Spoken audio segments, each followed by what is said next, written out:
In today's video, we're going to show you how to fix a Panasonic TV with no signal. If you're seeing a black screen or no image at all, don't worry, we've got you covered. So let's get started.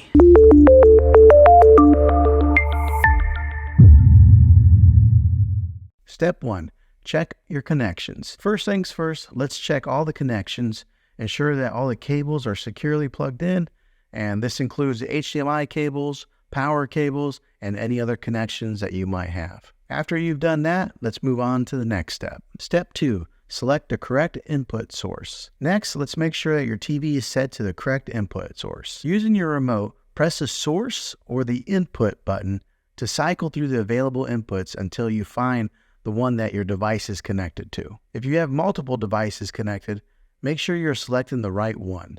For example, if your cable box is connected to HDMI 1, ensure that your TV is set to HDMI 1. If that doesn't work, let's move on to step 3. Step 3, power cycle your devices. If the issue persists, try power cycling your devices. Turn off your TV and your external device, then unplug them from the power source. Wait for about 30 seconds before plugging them back in and turning them on. This can often resolve any temporary issues causing the no signal issue. If that doesn't work, let's go ahead and move on to the next step. Step 4, check for software updates. Another possible solution is to check for software updates.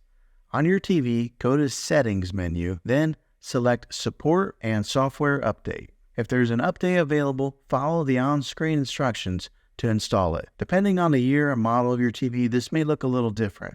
So check your Settings tab for firmware or anything that says software updates. Updating your TV software can fix bugs and improve performance, which might resolve the signal issue. If that doesn't work, let's go ahead and move on to the next step. Step 5, inspect the external device. If none of these steps work, the issue might be your external device, such as your cable box or your gaming console or anything that you have plugged in. Try connecting a different device to the same HDMI port to see if that works. If it does, the problem is likely your original device. You can also try connecting your external device to a different TV to see if the display signal is there. That would help to identify which device is having an issue. And there you have it. By following these steps, you should be able to navigate the no signal issue on your TV. If you're still having trouble, it might be a good idea to contact the TV's support. Well, thanks for watching, guys. If you found this video helpful, go ahead and give it a thumbs up.